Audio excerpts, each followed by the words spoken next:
ქალთა მიმართ და ოჯახში ძალადობის აღკვეთის მიზნით შემაკავებელი ორდერის გამოწერა, ასევე იარაღთან წვდომის შეზღუდვა მარტივდება. თემაზე ვრცლად ნარატივით. საქართველოში ყოველწლიური 4-დღიანი საერთაშორისო კონფერენცია ქალები პოლიციაში იმართება. კონფერენციის შესახებ რამდენიმე წამში ვსაუბრობთ. ვებგვერდმა National Geographic.com-მა საქართველოსთან დაკავშირებით ვრცელი სტატია გამოაქვეყნა, სადაც აღწერილია როგორც ქართული კულტურა, ასევე სამზარეულო და არქიტექტურა.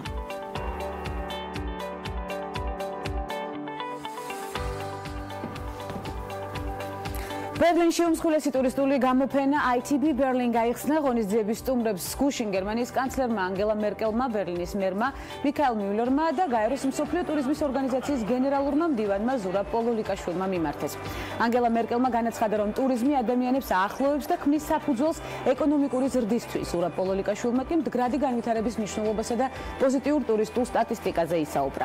2017 წელს მსოფლიოში საერთაშორისო ტურისტთა რაოდენობა 7%-ით გაიზარდა და რეკორდულ ნიშნულ 1,3 მილიარდს მიაღწია.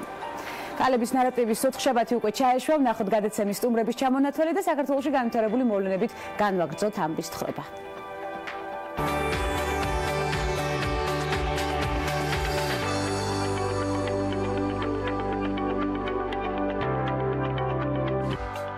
თბილისის საერთაშორისო ინიციატივას დავრეკოთ ზარი გენდერული თანასწორობისთვის პირველად მასპინძლობს. ქალების როლი კორპორაციებში ეფექტიანობის გაზრდისთვის ქალების ნარატივის ოთხშაბათის გადაცემაში. სტუმრების ბლოკში მაია ფელიშვილი, ქვემო ქართლის პოლიციის დეპარტამენტის უბნის ინსპექტორ გამომძიებელი და გვანცა მიქუჩაძე, აიტექნიქსის გენერალური მენეჯერი. ეს ქალების ნარატივია გვანცა ლაღიძესთან ერთად.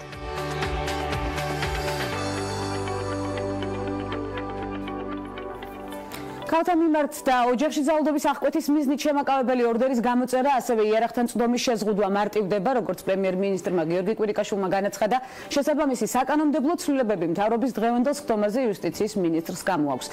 მისივე თქმით, ეს ნაბიჯები რა თქმა უნდა საკმარისი არ არის და მთავრობა სხვა ღონისძიებებსაც სახორციელებს.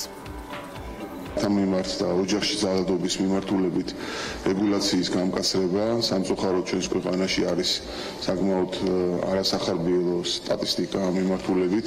არის შემაკავებელი ორდერის გამოწერის გამარტივება და ასევე იარაღთან წვდომის შეზღუდვის გამარტივება. მთავარი ცვლილება გაიზიარა მთავრობამ ძალადობრივ დანაშაულებზე პოლიციელს აღარ ექნება ვთქვათ უფლებამოსილება, რომ მსხვერპლის ნების და მიხედვით გამოსცეს ან არ გამოცეს შემაკავებელი ორდერი. პოლიციელმა შემაკავებელი ორდერის გამოცემასთან ერთად უნდა დაარეგულიროს და თქვას შეეზღუდოს აგრესორს იარაღზე წვდომა. სისხლისამართლებრივი წესით დასჯადი გახდება არასრულწლოვნის პროსტიტუციაში ჩაბმა. საქართველოს შინაგან საქმეთა სამინისტროსა და ამერიკის შეერთებული შტატების სახელმწიფო დეპარტამენტის ანტინარკოტიკული და სამართალდაცვითი პროგრამების საერთაშორისო ბიუროს თანამშრომლობის ფარგლებში მე-7 წელია ტრადიციულად საქართველოში ყოველწლიური 4-დღიანი საერთაშორისო კონფერენცია ქალები პოლიციაში იმართება. კონფერენცია შინაგან საქმეთა მინისტრმა გიორგი გახარიამ გახსნა. კონფერენციაზე ასევე მისასალმებელი სიტყვით გამოვიდა ამერიკის შეერთებული შტატების ელჩი საქართველოში იან კელი. ღონისძიების მონაწილეებმა წუთიერი დუმილით პატივი მიაგეს კახეთის რეგიონში სამსახურეობრივი მოვალეობის შესრულებისას დაღუპული პოლიციის მაია ჯავახიშვილის ხსოვნას. ღონისძიებას 13 ქვეყნის წარმომადგენელი პოლიციელი ქალი ესწრებოდა მოლდოვიდან, მონტენეგროდან, ალბანეთიდან, ფილიპინებიდან, პაკისტანიდან, ინდონეზიიდან და სხვა ქვეყნებიდან. საერთაშორისო კონფერენცია სამართალდამცველების კვალიფიკაციის ამაღლებას, პოლიციელთა რიგებში ქალის როლის წარმოჩენას და მათი მოტივაციის ამაღლებას ისახავს მიზნად. მოხარული ვარ, რომ ვესწრებიან კონფერენციის გახსნას. ეს უკვე მესამე კონფერენციაა, სადაც მე ვმონაწილეობ.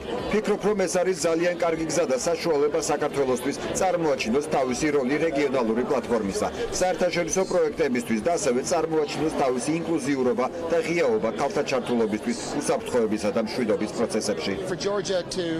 აქ სხვადასხვა ქვეყნებიდან არიან წარმოდგენილი სამართალდამცავი ორგანოს ქალი თანამშრომლები, მოგეხსენებათ მარტია, მოგეხსენებათ ეს არის განსაკუთრებულად მნიშვნელოვანი თვე ქალებისთვის და ამიტომ ყველაფერთან ერთად მოგეხსენებათ რომ ჩვენ მთავრობაში ვცდილობთ გაწყვეტილების მიღების პროცესში ქალების ჩართულობა იყოს მაქსიმალურად დიდი. ამიტომ მსგავს კონფერენციებს აქვს ძალზე დიდი მნიშვნელობა, ქალთა ჩართულობა არის პრინციპულად მნიშვნელოვანი, ისევე როგორც ქალთა უფლებების დაცვა. ეს საშუალებას გვაძლევს ჩვენ ერთმანეთს გავუსიაროთ ჩვენი გამოცდილება, გავიღრმავოთ როგორც პრაქტიკული, ასევე თეორიული ცოდნა.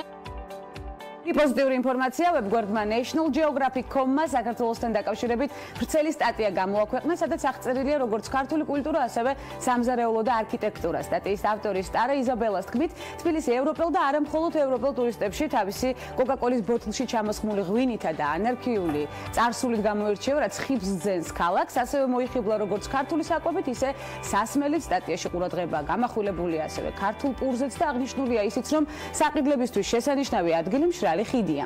სტატია სრულდება ძველ თბილისზე საუბრით და ნათქვამია, რომ აქ იდეალურად ერწყმის სხვადასხვა ქვეყნების კულტურა და რელიგია ერთმანეთს. ფაჩრის კინოფესტივალზე 6 ქართულ ფილმს აჩვენებენ. ამის შესახებ კინოფესტივალის ვებგვერდი წერს, გადაწყვეტილება ირანული ფესტივალის საერთაშორისო კომუნიკაციების დეპარტამენტის დირექტორმა ქართული ფილმების ბოლოდროინდელი წარმატების გამო მიიღო.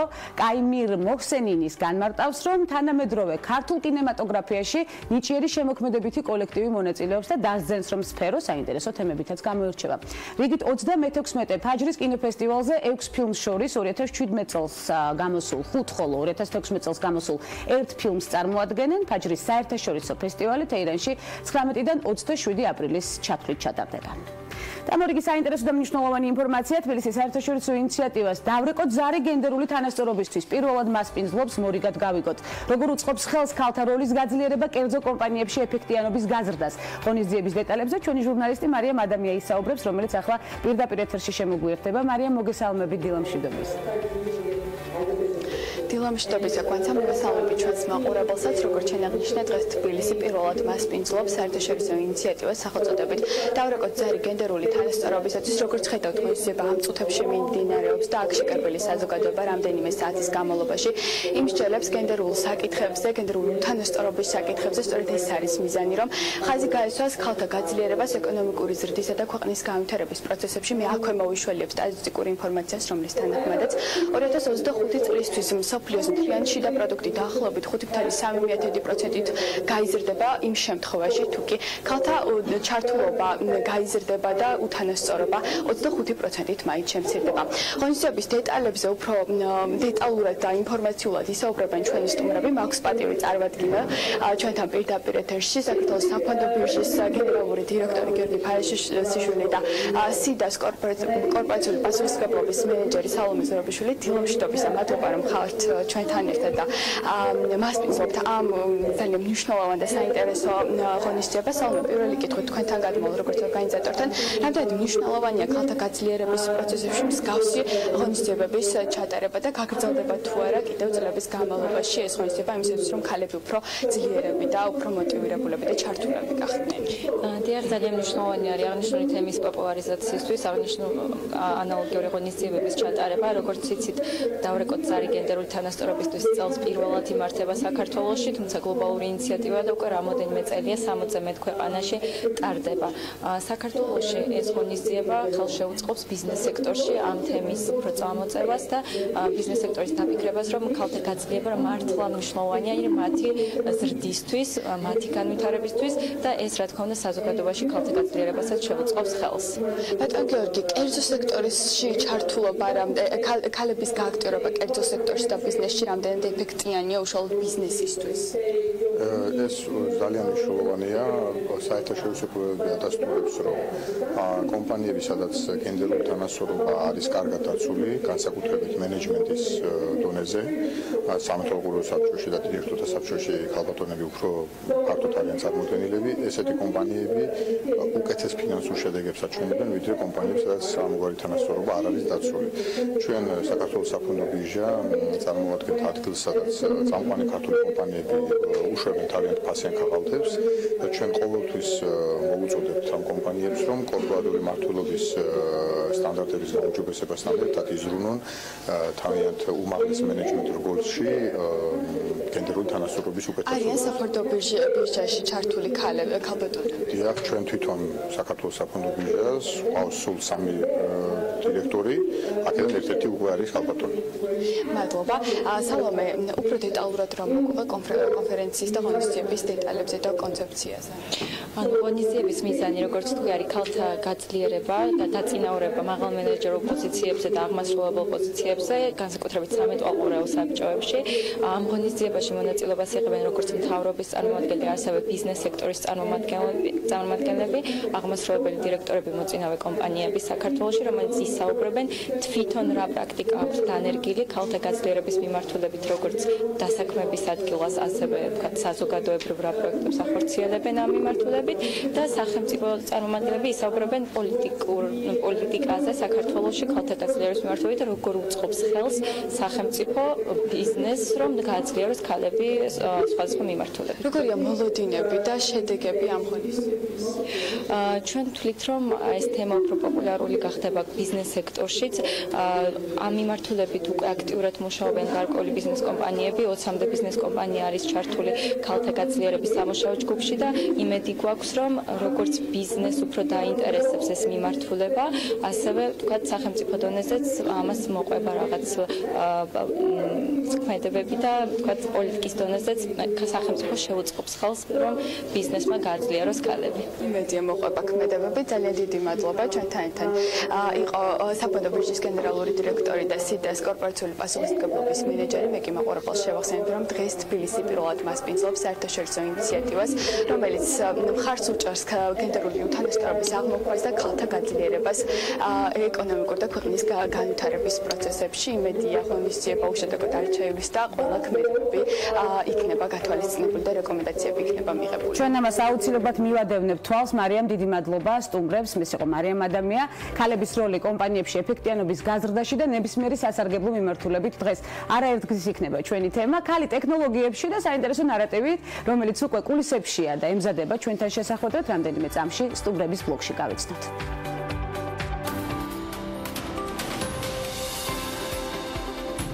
მისმა თანამედროვე ხედვამ და უბრალოებისკენ ლტოლვამ მე-20 საუკუნის მნიშვნელოვანი ფიგურა გახადა.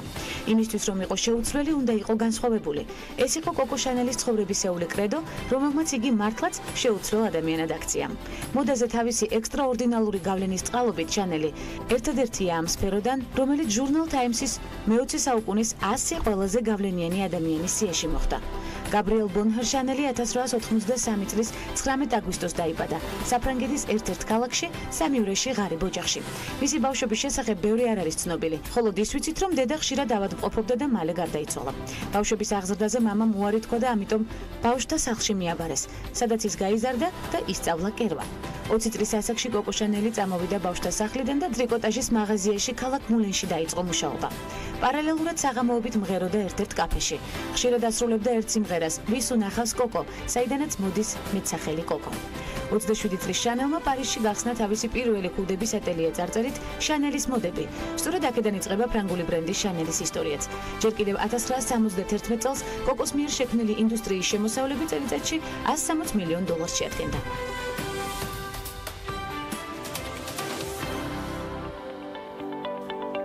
2017 წელს კომპანია iTechnics Apple-ის ოფიციალური პარტნიორი გახდა Apple-ის ოფიციალურ გარანტიასა და საინტერესო აქციებზე საქართველოში ტექნიკის მაღაზიის ქალი ხელმძღვანელი iTechnics-ის გენერალური მენეჯერი გვანცა მიქუჩაძე ისაუბრებს. მოგესალმებით გვანცა, უმეტესი მადლობა მოგწონებისთვის. გვანცა სურვილების ჩაფიქრება შეგვიძლია პირდაპირ ეთერში, აუცილებლად აგვიხდება ცხადია უკვე სამომავლოდ. პროფესიით ხართ იურისტი. გვანცა ამ პროფესიით გიმუშავიეთ წლების განმავლობაში სხვა კი, რამდენიმე წელი მუშაობდი. როგორც ვიცი, თუმცა რამდენი ხანია რაც iTechnics-ის გუნდს შეუერთდით? კი ბატონო. მოგესალმებით კიდევ ერთხელ, მე ვესალმები მაყურებელს. ძალიან მიწევს თქვენი გადაცემა და მოხარული ვარ აქ სტუმრობთ. მადლობა მოწვევისთვის. რაც შეეხება ჩვენს კომპანიას, კომპანიაში უკვე 4 წელია, რაც მუშაობ. 2013 წლიდან ვარ კომპანიაში.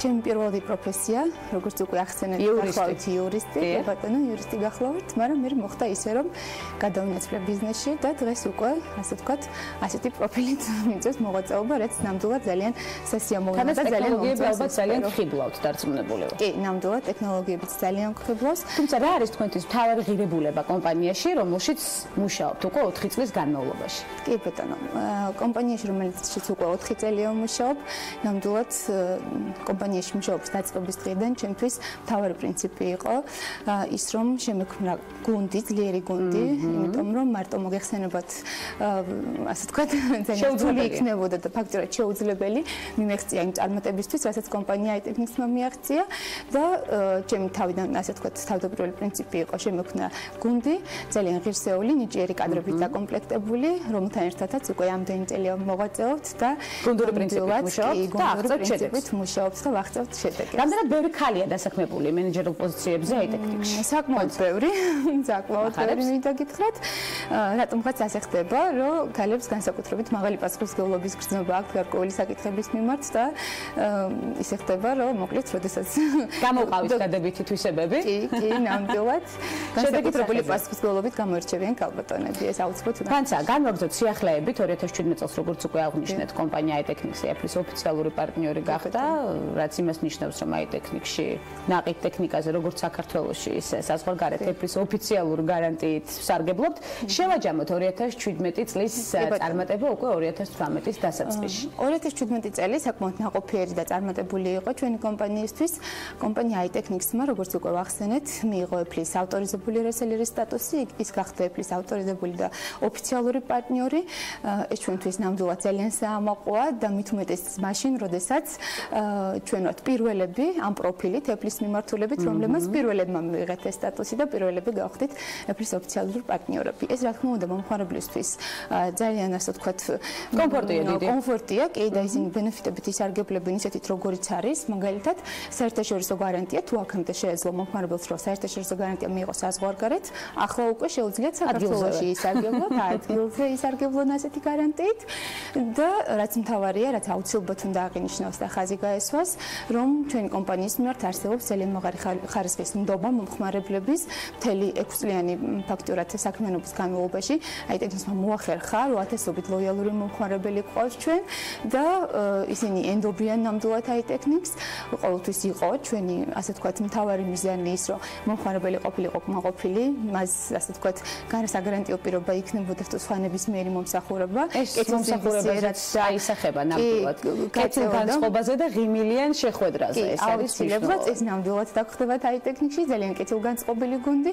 აქვე აუცილებლად უნდა აღნიშნო, რომ ჩვენთან ყოველდღიურ რეჟიმში მუშაობს call ცენტრი 10-დან 10 საათამდე. თქვენ შეგიძლიათ ნებისმიერ შეკითხვაზე, რაც კი გექნებათ, კომპანიასთან Apple-ის ტექნიკასთან დაკავშირებით, დარეკოთ IT-ტექნიკის call ცენტრში და ჩვენი კვალიფიციური თანამშრომლები გიპასუხებენ თქვენს ნებისმიერ, ასე ვთქვათ, შეკითხვას. მივიღებთ ამ მომწურავ ინფორმაციას, ცხადია. გვანცა, გვიახლოვდება 8 მარტი, შეუძლებელია არ გავამახვილოთ ყურადღება აქციებზე, რომელსაც ქალებს თავაზობთ და არა მხოლოდ ქალებს, ალბათ კაცებსაც იმისთვის, რომ ქალები გაახაროთ. რა თქმა უნდა, რა თქმა უნდა.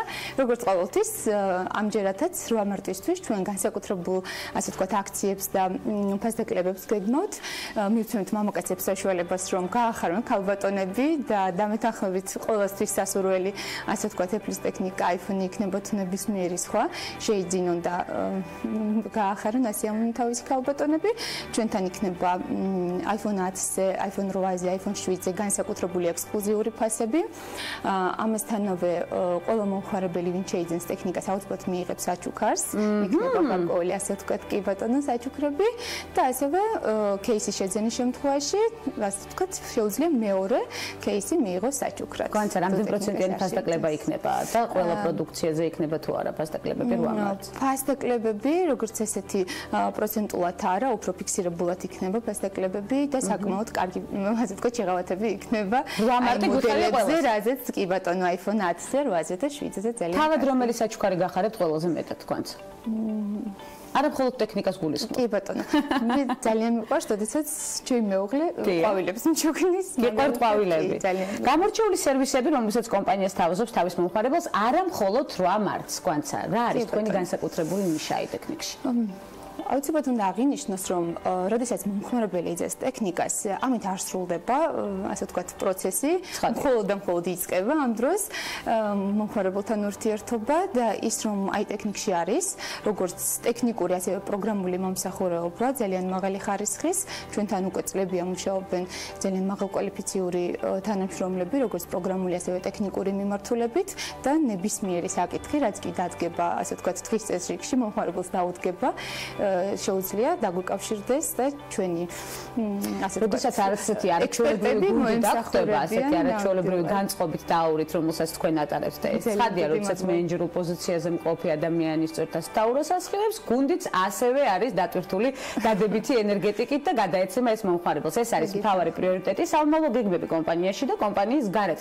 აპირებ თუ არა დაუბრუნდეთ ისევ იურისპრუდენციას, თუ იმდენად კომფორტულად გრძნობთ თავს ამ პოზიციაზე, რომ ჯერჯერობით არ ფიქრობთ. არა, ნამდვილად ძალიან კომფორტულად და ძალიან კარგად გრძნობ თავს და გარდა ამისა, ჩემი პროფესია ძალიან მეხმარება იმაში, რომ კომპანიის, ასე ვთქვათ, მართლა მოხდეს წარმატებით, ის რომ ყოველთვის ვარ ორიენტირებული დეტალებზე და ყოველთვის, ასე ვთქვათ, ძალიან ბევრი განხილვის და ესეთი არგუმენტების მოსმენის შედეგად ვიღებ გადაწყვეტილებებს, ეს ალბათ ძალიან ეხმარება კომპანიასაც და მეც თავადაც, რომ მივახციოთ წარმატებას და ვიყოთ წარმატებულები, ასე რომ ამ ეტაპზე ძალიან მომწონს. და აი ტექნიკის სამომავლო გეგმებიც არის ძალიან აი ტექნიკის სამომავლო გეგმებიც რა თქმა უნდა აქტიურია.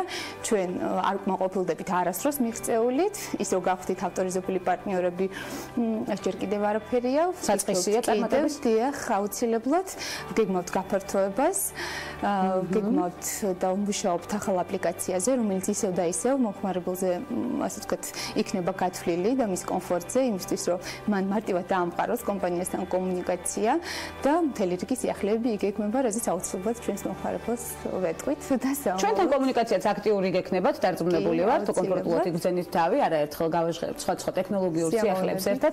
მახარებს ქალი მენეჯერი სწორედ ასეთი ძლიერი ენერგეტიკით, რომელიც უკვე აღნიშნე, გვანცა მიქუჩაძე, აი ტექნიკის გენერალური მენეჯერი სტუმრობდა გადაცემას ქალების ნარატივი. უღრმესი მადლობა მას მობრძანებისთვის და საინტერესო ნარატივისთვის. მცირე სარეკლამო ბლოკის შემდეგ უკვე მორიგ საინტერესო სტუმართან ერთად ბრუნდებით და მორიგ აქტუალურ თემებზე ყურადღების გასამახვილებლად დაგვეცეთ.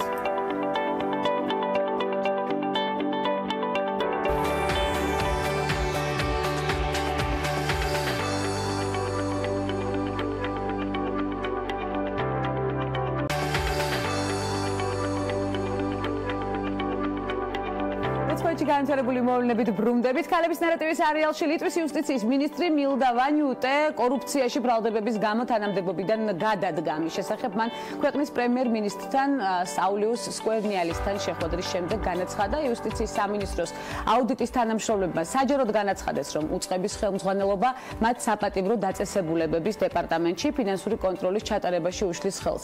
ლიტვის პრეზიდენტმა დალია გრიბაუსკაიტემ კი განაცხადა, რომ ვანიუტე სამინისტროში არსებულ სიტუაციას ვერ აკონტროლებს, თუმცა მთავრობის ადმინისტრაციის პრესსამსახურის ინფორმაციით საპატიმრო დაწესებულებების დეპარტამენტში შესაძლო კორუფციასთან ვანიუტეს კავშირების შესახებ მათ ინფორმაცია არ აქვთ.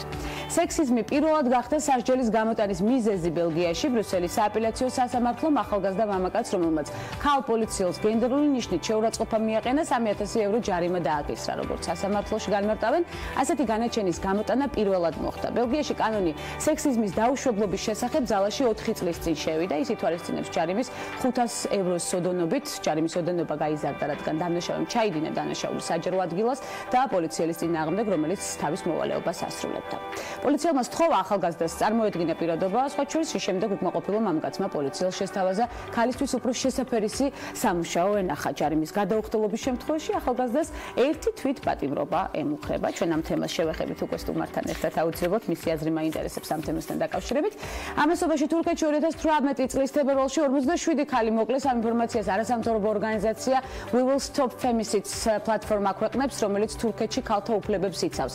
ამავე ორგანიზაციის მონაცემებით იანვარში თურქეთში 28 ქალი მოკლეს. უფლებადამცველების ანგარიშის მიხედვით თებერვალში 47 მოკლული ქალიდან 21 სახლში, 7 ქუჩაში, 3 მანქანაში, 2 კი სამსახურშია მოკლული. ამასთან მსხვერპლთა 26% საკუთარმა მეუღლეებმა მოკლეს. უფლებადამცველი ორგანიზაცია აღნიშნავს, რომ თურქეთში ფემიციდის მაღალ მაღალ დონესთან ერთად ხშირია ბავშვებზე სექსუალური ძალადობის შემთხვევებიც. ანგარიში მოყვანილი მონაცემების თანახმად 2017 წელს თურქეთში 409 ქალი მოკლეს, 387 ბავშვი კი სექსუალური ძალადობის მსხვერპლი გახდა. ჩვენ ამ თემას არაერთხელ დაუბრუნდებით ქალების ნარატივში. გაეროს კეთილი ნების ელჩმა ანჯელინა ჯოლიმ სექსუალური ძალადობის შესახებ რამდენიმე ათეული საჩივარი მიიღო ორგანიზაციის კომისარმა დევნილების საკითხში აზიაში, აფრიკასა და ახლო აღმოსავლეთში მდებარე პუნქტებიდან საჩივრები მიიღო სექსუალური ძალადობის შესახებ. აღნიშნული პუნქტები კი სწორედ ჯოლის პასუხისმგებლობაში შედის. საჩივრების ნაწილი დაზარალებულ არასრულწლოვანებს შეეხება, უახლოეს მომავალში იგეგმება სხდომის გამართვა, სადაც მომხდარი დეტალურად იქნება განხილული. The Guardian-ის ინფორმაციით, ფრენსის მაკდორმანდს, რომელმაც 5 მარტს გამართულ ამერიკის კინოაკადემიის დაჯილდოებაზე ოსკარი ქალის მთავარი როლის საუკეთესო შესრულებისთვის მისცეს, ჯილდო ცერემონიის შემდეგ გამართულ ღონისძიებაზე მოიპარეს. ქურდი ტერი ბრაიანტი გახლავთ და ის ლოს-ანჯელესის პოლიციამ დააკავა. ჯერჯერობით უცნობია თუ როგორ მოხდა ცერემონიალს 47 წლის კაცი, რომელმაც ვიდეო სოციალური ქსელით გაავრცელა და განაცხადა, რომ ჯილდო საუკეთესო მუსიკისთვის მიიღო და მას ქანდაკება ხელში უჭირავს ამასობაში. მნახველებს მოუწოდებს, რომ დამსახურებული ტიტულის მიღება მიულოცონ. სავარაუდოდ მან მოსაწვევი გააყალბა. გავრცელებული ინფორმაციით ის $20,000 გირაოს სანაცვლოდ უკვე გაათავისუფლეს კიდეც. და პარიზის მოდის კვირაული შანელის მოდის სახლის ჩვენებით სრულდება. ინფორმაცია სააგენტო როიტერი ავრცელებს, სწორედ კვირაულის ბოლო დღეს წარმოადგინა მოდის სახლის შემოქმედებითმა ხელმძღვანელმა კარლ ლაგერფილდმა 2018 წლის შემოდგომა ზამთრის კოლექცია. შოუს მოწყობის ოსტატი, ასე შეაფასეს მოდის კრიტიკოსებმა დეფილე და შოუს კონცეფცია. შანელმა დღევანდელი ჩვენებით შემოდგომის კონცეფცია გააცოცხლა. პოდიუმი ყვითელი ფოთლებით იყო მორთული, თითოეულ ფოთოლზე შანელის ლოგო იყო დატანილი. ლაგერფილდი უკვე 40 წელია შანელს ხელმძღვანელობს და ის ერთადერთი დიზაინერია მსოფლიოში, რომელსაც ბრენდთან კონტრაქტი სიცოცხლის ბოლომდე აქვს გაფორმებული. მორიგი საინტერესო და აქტუალური თემა. საქართველოში 7-დან 1 ქალს ოჯახში ძალადობა, 5-დან 1 ქალს კი სექსუალური შევიწროება გამოუცდია. ამის შესახებ გაეროს ქალთა ორგანიზაციის, საქართველოს სტატისტიკის ეროვნული სამსახურის და ევროკავშირის ერთობლივად ჩატარებულ კვლევაშია ნათქვამი. კვლევის ძირითადი მიგნებების შესახებ თათია ჩაფიჩაძე ისაუბრებს, რომელიც პირდაპირ ეთერში გვერდება. თათია, კიდევ რას ამბობს კვლევა? 2017 წელს ჩატარებული კვლევის შედეგები გადაჭარბების გარეშე შეიძლება ითქვას, რომ კვლავ შემაშფოთებელია, როგორც უკვე აღნიშნეს, საქართველოში 7-დან 1 ქალს გამოუცდია ფიზიკური, სექსუალური ან ემოციური ძალადობა მეუღლის პარტნიორის მხრიდან, ქალების 9%-ს გამოუცდია სექსუალური ძალადობა, ბავშვობაში 20% კი გამხდარა სექსუალური შევიწროების მსხვერპლი. ყველაზე საგანგაშო კი ალბათ მაინც ის დამოკიდებულებაა, რომელიც თემის გარშემო საზოგადოებაში არსებობს. კვლევა ამბობს, რომ ქალთა მიმართ ძალადობა დიდწილად კვლავ მისაღები არა მარტო კაცებისთვის, არამედ თავად ქალებისთვისაც. ქალების 22%-ს და კაცების 31%-ს მიაჩნია, რომ ცოლისცემა გარკვეულ გარემოებებში გამართლებულია. უფრო მეტიც ქალების 23% და კაცების 42% მიიჩნევს, რომ ცოლი ქმარს მაშინაც კი უნდა დაემორჩილოს, თუ კი ის მას არ ეთანხმება. საქართველოში დღემდე ქალების 66% და კაცების 78% ეთანხმება მოსაზრებას, რომ ქალის ყველაზე მნიშვნელოვანი როლი სახლის საქმეების მოწესრიგებაა. კვლევის ერთ-ერთი მძიმე ნაწილი ეხება ძალადობას ორსულობის პერიოდში. იმ ქალების 2%-მა, რომელიც ოდესმე ყოფილა ორსულად, განაცხადა, რომ განუცდია ფიზიკური ძალადობა მინიმუმ 1 ორსულობის დროს. საქართველოს მასშტაბით კი ეს მაჩვენებელი დაახლოებით 15,000 ქალს უდრის. დოკუმენტის მიხედვით მათგან 37%-მა განაცხადა, რომ ორსულობის დროს მუცელში ჩაარტყეს მუშტიან წიხლი. იმ ქალების 64%, რომელმაც ორსულობის დროს ცემის შესახებ განაცხადა, ამბობს, რომ ცემა იყო ძალადობის მიმდინარე ციკლის ნაწილი, რომელსაც ერთი და იგივე პირი ახორციელებდა. უფრო მეტიც 6%-მა განაცხადა, რომ ძალადობა ორსულობის დროს გამწვავდა კიდეც. კვლევა გარკვეულ პოზიტიურ ტენდენციებსაც გვიჩვენებს, უარყოფითზე რომ არ ვისაუბროთ, ქალების 33% მიიჩნევს, რომ მეუღლის პარტნიორის მხრიდან ძალადობა საშინაო საქმეა და მასში სხვები არ უნდა ჩაერიონ. ეს საგრძნობლად განსხვავდება 2009 წლის მონაცემებისგან, როცა ამ მოსაზრებას ქალთა 78% ეთანხმებოდა. მნიშვნელოვნად გაიზარდა იმ ქალების პროცენტული რაოდენობაც, რომლებმაც მეუღლის პარტნიორის მხრიდან ძალადობის შემთხვევების შესახებ პოლიცია შეატყობინეს. 2017 წელს ძალადობის შესახებ პოლიციას ქალთა 18%-მა აცნობა, 2009 წელს კი ეს მონაცემები 1.5%-ის ფარგლებში იყო. ეროვნული კვლევის პროცესი 2017 წელს მიმდინარეობდა და იგი რაოდენობრივ და ხარისხობრივ მეთოდოლოგიებს აერთიანებდა მთელი ქვეყნის მასშტაბით სულ 1564 წლის 6600 ქალი და ასევე 1564 წლის 1601 კაცი გამოიკითხა. ხარისხობრივი კვლევა კი 47 შეხვედრას მოიცავდა. კვლევა საქართველოში გაეროს ქალთა ორგანიზაციისა და საქსტატის ერთობლივი ძალისხმევისა და ევროკავშირის მხარდაჭერით პროექტის ფარგლებში ერთად დავწლიოთ ქალთა მიმართ ძალადობა ჩატარდა. მადლობა თათი ამომწურავი ინფორმაციისთვის, ძალიან მნიშვნელოვანი თემისთვის, რომელიც ქალების ნარატივში განვიხილეთ, გელით კვლავ ცხადია, ეს იყო თათია ჩაფიჩაძე. 2017 წელს ჩატარებული კვლევის შედეგების მოსმენის შემდეგ სტუმრების ბლოგში მორიგი საინტერესო რესპონდენტის შესახვედრად ვემზადებით, დაგველოდეთ.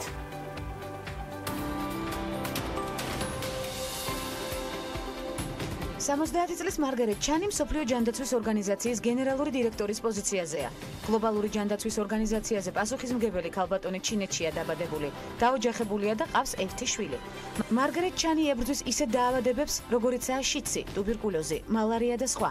მარგარეტი აღნიშნულ პოზიციაზე მეორე ვადით აირჩიეს. მსოფლიოს ჯანდაცვის ორგანიზაციის ხელმძღვანელი მსოფლიოში ყველაზე ძლიერ ეპიდემიას ებოლას გადააწყდა, რომელმაც უკვე რამდენიმე ათასი ადამიანის სიცოცხლე შეიწირა. 2014 წლის სექტემბერში მან შექმნილ სიტუაციას საზოგადოებრივი ჰუმანიტარული ეკონომიკური კრიზისი უწოდა და იგი ნაციონალური უსაფრთხოების საფრთხედ მიიჩნია. ეს სიტყვები ჟენევაში გამართულ კონფერენციაზე განაცხადა. ჩანი ახლა საკუთარი მეორე ვადის პერიოდში იმყოფება და შესაძლოა სწორედ ებოლა გახდეს გადამწყვეტი მომენტი მის კარიერაში. ჩანი აღიარებს, რომ ჯანდაცვის მსოფლიო ორგანიზაციამ მალევე ვერ შეძლო ეპიდემიის მასშტაბების, სირთულის და ყველა რისკის შეფასება.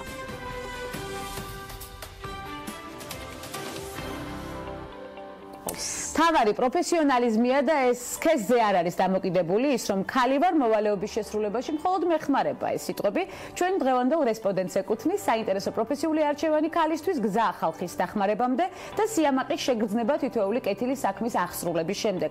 როგორია ქალი პოლიციელის ნარატივი მაია ფელიშვილი ქვემო ქართლის პოლიციის დეპარტამენტის უბნის ინსპექტორ გამომძიებელი სტუმრად ოთხშაბათის გადაცემაში. მოგესალმები მაიკო. ძალიან დიდი ხნის განმავლობაში გაკვირდებით, თქვენს მიღწევებს ვაკვირდებით და ძალიან მახარებს თქვენი ნებისმიერი ნაბიჯი, ძლიერი ქალის ნამდვილი მაგალითი ხართ. მე ამაში აბსოლუტურად დარწმუნებული ვარ და არაერთი ფაქტი მიდასტურებს ამას, რომელიც მე თქვენ შესახებ ვიცი. მახარებს ის, რომ ქალების ნარატივში გაერთიანდით დღეს და მიმოდი მოქვს, რომ ძალიან ხშირად იქნებით ასევე ჩვენი სტუმარი.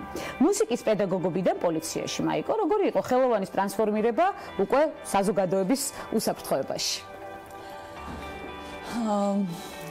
ადამიანი როდესაც იბადება და იძენს რაღაც გარკვეულ უნარ-ჩვევებს, შემდეგ ირჩევს პროფესიას, სრულიად შესაძლებელია, რომ ეს პროფესია, რა თქმა უნდა, არ იყოს ის, რაც მას ჭირდა, მისი მოწოდება იყო და ვერ იპოვოს თავის საწყის ეტაპზევე. და ამისი განცდა სულ მქონდა მუსიკის მასწავლებლობის პერიოდშიც და მაშინ, როდესაც ჯერ კიდევ წარმოდგენა არ მქონდა არც გენდერულ თანასწორობაზე სიტუაცია არ გამეგონა და არც უფლებებზე და ასე შემდეგ არც იყო ეს საზოგადოებაში აქტუალური, ჩემს მოსწავლეებს, რომლებიც ჩემთან დადიოდნენ მუსიკალურ სტუდიაში და ვასწავლით მუსიკას, ამ გოგონებს ვასწავლიდი ისეთ უნარ-ჩვევებს, რაც მასწავლებელს, მუსიკის მასწავლებელს საერთოდ არ უნდა ესწავლებინა მათთვის. სოლფეჯიო რომ ყოფილიყო უფრო საინტერესო, ხედავდი აი ამ გამოსავალს, რომ ისინი დამეინტერესებინა პიროვნული თვისებების განვითარებით. და სწავლობდით ხოლმე, ვკითხულობდით თქვათ ჩაცმაზე, რაღაც საინტერესო ქალებზე, საუბრობდით ხოლმე და სხვადასხვა საინტერესო თემებზე ვცდილობდი ამ გოგონებთან ველაპარაკა, რომ მეტი ინტერესი ქონოდათ. შემდეგ უკვე როდესაც გამოჩნდა საშუალება პოლიციის აკადემიაში მესწავლა, მივხვდი, რომ სწორედ იქ უნდა მდგარიყავი, იმიტომ რომ იმ ხნის მანძილზე, რაც მანამდე ვიცხოვრე, სულ მეუბნეოდნენ, რა შენი საქმეა. რატო ერევი აი ამაში? შენ ხო ამაზე ვალდებულება არ აქვს. და ეს განცდა, რომ ყოფილიყო ჩემი საქმე, ის რომ სხვა ადამიანებს დავხმარებოდი, იყო ძირითადი მამოტივირებელი, რომ მუსიკის მასწავლებლიდან გამხდარიყავი პოლიციაში. და უკვე 10 წელია ძალიან დიდი ზედმიწევნით შეიძლება ითქვას და დიდი შედეგით ემსახურები საქართველოს მოსახლეობას, რა განსაკუთრებული უნარების გამომუშავება დაგჭირდათ ახალი პოზიციისთვის. თქვენ თქვით, რომ მუსიკის პედაგოგობის პერიოდში მუშაობდით მოსწავლების უნარებზე, თუმცა თქვენ თავად რა უნარების გამომუშავება დაგჭირდათ უკვე ძლიერი ქალის პოზიციაზე მუშაობის დროს, მაშინ როდესაც სხვისი სიცოცხლეა თქვენზე დამოკიდებული, მაშინ როდესაც სხვისი გადარჩენა თქვენზე დამოკიდებული და ძლიერი ქალის მაგალითს უნდა აძლევდეთ სხვა ქალებს და არა მხოლოდ ქალებს. საერთოდ ძალიან რთულია ჩვენ საზოგადოებაში რაიმე აკეთო დამოუკიდებლად მხარდაჭერის გარეშე და ჩემ შემთხვევაში მე არ მქონდა იურიდიული განათლება და პირდაპირ მივედი პოლიციის აკადემიაში, ძალიან დიდი როლი ითამაშა პოლიციის აკადემია. იქ იყვნენ ლექტორები, რომლებიც მაქსიმალურად ცდილობდნენ უნარ-ჩვევების სრულად შეგვეძინა, რომ შემდეგ ქუჩაში გასულებს არ გქონოდა არანაირი დისკომფორტი და რაიმეს არ ცოდნის წინაშე არ დამდგარიყავით. და სწორედ პოლიციის აკადემია აკადემიაში მიღებული განათლება დამეხმარა იმაში, რომ თავიდან დამეწყო მუშაობა სწორხაზოვნად, ასე ვთქვათ, და არ შემშინებოდა იმის რა გადაწყვეტილებაც მივიღე. ძალიან რთული იყო თავიდან, რომ არ მქონოდა ის უნარები, რაც პოლიციის აკადემიაში მივიღე, ის იყო ფიზიკური მომზადება, იარაღთან ურთიერთობა, იყო საკანონმდებლობაზე ძირითადი, რა თქმა უნდა, უმნიშვნელოვანესი და სულ იქიდან მოყოლებული სისტემატურად ცდილობს შინაგან საქმეთა სამინისტრო, რომ აქტიურად გადაამზადოს პოლიციელები და ყოველ მომდევნო ეტაპზე საკანონმდებლო ცვლილება იქნება ეს თუ სხვა სიახლე რაღაც შემოსული, ვთქვათ, საზოგადოებისთვის მეტი დახმარების გაწევა რო შევძლოთ, სისტემატურად გავდივართ ტრენინგებს, სხვადასხვა სემინარებს ვესწრებით სწავლებებს. ნამდვილად ასეა, სისტემატურად მონაწილეობთ ასევე გაეროს ერთობლივი პროგრამის ფარგლებში, ასევე გენდერული თანასწორობის შესახებ გრადი განვითარების მეხუთე მიზნის მსვლელობაზე მინდა აუცილებლად გკითხოთ. ძალადობის აღმოფხვის როგორი ვითარება გვაქვს? თქვენ აკვირდებით ამ მოვლენებს ყოველდღიურად, სწორედ ამ მიმართულებით, ქალებითა ძალადობა, ასევე ბავშვების თემა. თქვენი რა ვითარება გვაქვს? რამდენად არის უკვე ცვლილება პოზიტივის მიმართულებით, თუმცა ახლახანს განვიხილეთ ჩვენ სხვათა შორის. ორი დღის განმავლობაში ვსაუბრობთ უკვე სტატისტიკაზე, რომელიც ქალებს ძალადობას უკავშირდება. ჯერ კიდევ მაინც საგანგაშო ვითარებაა, თქვენც მოისმინეთ, ახლახანს გქონდა ჩართვა. როგორია მომართვიანობა, რამდენად გახსნილად უკავშირდებიან ქალები უკვე პოლიციელებს და ყვებიან თავისი პრობლემის შესახებ? თქვენ ამის უშუალო მონაწილე ხართ. მართალია, საისრულიად უშუალოდ მონაწილეობდი ამ პროცესებში, იმიტომ რომ აი ამ 10 წლის ბოლო 10 წლის განმავლობაში, სწორედ 10-12 წლის განმავლობაში ხდებოდა ამ საკითხების წამოწევა საზოგადოებაში. შესაბამისად, მიმართვიანობაც აი ჩემს თვალწინ იზრდებოდა კონკრეტულად იმ რეგიონში, სადაც მუშაობ, ეს არის ქვემო ქართლი და არის ძალიან მრავალეროვანი და მრავალენოვანი დასახლებები, ეთნიკური ჯგუფებით მჭიდროდ დასახლებული რეგიონია და შესაბამისად რთული იყო აქ მუშაობა, იმიტომ რომ სხვადასხვა კულტურულ ფასეულობებს ვაწყდებოდით და შესაბამისად რთულია ადამიანი დააჯერო იმაში, რომ შენ მოგმართოს, მის ჯერ პირველ რიგში უნდა დააჯერო იმაში, რომ მისი უფლება იყოს დაცული, რომ მე შენ ხარ მზად. ეს მთავარი პრობლემა, რა თქმა უნდა, ინფორმაციის მიწოდება. კანონში ეწერა, ვთქვათ 2006 წელს შეიქმნა კანონი და ეწერა, რომ ხალი უნდა იყოს დაცული და ვთქვათ შემაკავებელი ორდერით შესაძლებელია მოძალადებას ჩამოვაშოროთ, მაგრამ ამაში დაარწმუნა მოსახლეობა იყო საკმაოდ რთული. შინაგან საქმეთა სამინისტროს ქონდა კამპანიები, სწორედ ინფორმაციის ამაღლების თვალსაზრისით მუშაობდა ეს კამპანიები, არაერთი, აქაც ვიღებდი მონაწილეობას და მოსახლეობასთან შეხვედრებს ვატარებდით, ასევე უბნის ინსპექტორის ინსტიტუტს ქონდა ესეთი მიმართვიანობის ესეთი ფორმა, ბუკლეტები ქონდა, რომელსაც ვარიგებდით, სადაც იყო ჩამოწერილი ვთქვათ ცნობიერების ამაღლებაზე მუშაობდით. და რა თქმა უნდა, იყო ძალიან მნიშვნელოვანი, როდესაც შენთან მოდის ადამიანი, დაიმსახურო ნდობა, რომ ეს ადამიანი გაგეხსნა, საკმაოდ ძალიან რთულია, როდესაც მსხვერპლს უნდა დაეხმარო და ხშირ შემთხვევაში ისინი უბრალოდ ჩაკეტილები არიან. დღეს რა ვითარებაა ამ კუთხით რეგიონში? როდესაც სტატისტიკურ მაჩვენებლებს აქვეყნებენ ხოლმე, შეიძლება აქ საზოგადოების დიდი ნაწილისთვის იყოს შემაშფოთებელი, მე ვარ კმაყოფილი, იმიტომ რომ ეს არის ძირითადი მაჩვენებელი იმის თუ როგორ კარგად მე აღიქვა საზოგადოებამ ყველაფერი, გამოიწვია პოლიციის ნდობა იმან, რაც მივაწოდეთ, თქვა, რასაც აკეთებს თქვა პოლიცია და მომართვიანობა იზრდება. მომართვიანობა ცნობიერების ამაღლების შედეგია, რა თქმა უნდა. პირადად თქვენი გამოცდილებით, რამდენად ხშირად ხდებათ ოჯახური ძალადობა საქმის მსვლელობისას ახლა უკვე 10 წლის შემდეგ, ჩვენ შევაჯამეთ 10 წელი თქვენი სამუშაო ლოკაციისა, რომელიც სწორედ ახლა მოიცავდა იმ ყველა აქტივობას, რომელზეც ახლა საუბრობდით, ცნობიერების ამაღლების მიუხედავად, თუ ხდება კვლავ ხშირად ასეთი პრობლემები. მომართვიანობა გაიზარდა, თუმცა პრობლემა თუ შემცირდა, ეს არის საინტერესო რეგიონში. ანუ ოჯახში ძალადობის თემა, საერთოდ ჯამში ოჯახში ძალადობა. ეს არის რაღაც დაუსრულებელი პროცესი, იმიტომ რომ ადამიანები უნდა იყვნენ მზად იმისთვის, რომ საკუთარი თავი დაიცვან. ამისთვის ეს არ არის ადვილი და ამაზე ჩვენ პრეტენზია არ გვაქვს, რომ თითოეულ ადამიანს გადავამზადებთ იმისთვის, რომ ის თავს დაიცავს. მთავარი არის, რომ ოჯახში ძალადობის შემთხვევაში მოგმართოს. ეხლა რო შევადაროთ, როგორ შეიცვალა სიტუაცია. ოჯახში ძალადობის დროს მოგმართავდნენ იმ შემთხვევაში, ან თვითონ ან ოჯახის წევრები, ან საავადმყოფო, როდესაც ნაცემი ქალი მიყავდათ, ან უკიდურესი სიტუაცია იყო. და ეხლა მოგმართავენ ისეთ შემთხვევაში, რეკავენ პოლიციაში და ითხოვენ პოლიციის დახმარებას, ისეთ შემთხვევებში, როდესაც უკვე ქონებრივი დავა აქვთ და აქ ვერთან ხვდებიან. ეს ძალიან სასიამოვნო პროცესია, ამ ყველაფერს როდესაც უყურებ და დიდი სხვაობა და ძალიან დიდი სხვაობა. მაიკო, აწყვეტით თუ არა, აგერ უკვე 2018 წელს გამონათქვამებს ქალს რა უნდა პოლიციაში, ქალი უნდა იყოს სამზარეულოში ახლახანს გქონდა უცხოეთის სიახლეებში მოусმინეთ. ალბათ დამნაშავემ როგორ მიმართა ქალ პოლიციელს, შენ რა გინდა ამ პოზიციაზე? ხდებათ ასეთი გამონათქვამები ახლა? კი, რა თქმა უნდა, ჯერჯერობით და ალბათ ძალიან დიდი ხანი კიდე, იმიტომ რომ აქ თაობების სვლაზე გვაქვს საუბარი და არა იმაზე ვთქვათ ადამიანებს დავაჯეროთ, რომ ეს კანონი არსებობს შენ დასაცავად და მოგმართ. ეს ერთი ძალიან ლოკალური წლებში შეიძლება ჩაეტიოს, თუმცა თაობები უნდა შეიცვალოს იმისთვის, რომ ადამიანს შეეცვალოს სტერეოტიპები, ხედვა და ასე აღარ მიმართონ ქალებს. ამისთვის პირველ რიგში ძლიერი ქალები გვჭირდება. ფიზიკურ მომზადებას რამდენად ხშირად გატიხართ? ნორმატივების ჩაბარებისთვის. დიახ, ფიზიკური ნორმატივები წელიწადში ორჯერ ბარდება ხანდახან და იმის მიხედვით ასაკობრივი მოთხოვნებია, რა თქმა უნდა, და ფიზიკური მომზადებისთვის ფაქტიურად ჩვენი სამუშაო რეჟიმიც ამ პროცესშია სულ, არ გვაძლევს მოდუნების საშუალებას და მნიშვნელოვანია შენთვისაც ფიზიკური მომზადება, იმიტომ რომ თუ არ ხარ მზად ფიზიკურად იმისთვის, რომ იმუშაო და ეს ჩვენი რეჟიმი არანორმირებული გრაფიკსაც მოიცავს, შესაძლებელია იყოს ისეთი საქმეები, სადაც პოლიციელები რამდენიმე დღის განმავლობაში შესაძლებელი იყვნენ, თქვათ, სამსახურში. აქ ძალიან მნიშვნელოვანია, რომ ფიზიკურად იყვნენ ამისთვის მზად და ეს მათი ინტერესებში შედის. სამზარეულოში ფუსფუს როდის ახერხებთ და რა არის ის საყვარელი კერძი, რომელსაც სიამოვნებით ამზადებთ?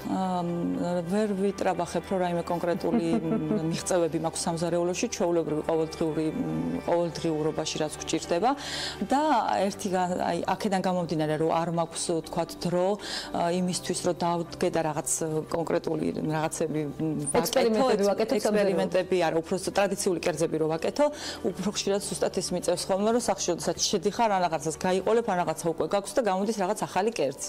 მაიკოსაც ვერ მიმახსოვს. დაგვიტოვეთ ფრაზა, რომლითაც თავს აძლიერებთ დაუძღურების პერიოდში. მე მაინტერესებს სწორედ თქვენი ძლიერი ქალის ფრაზა, როდის და როგორ ამხნევებთ საკუთარ თავს?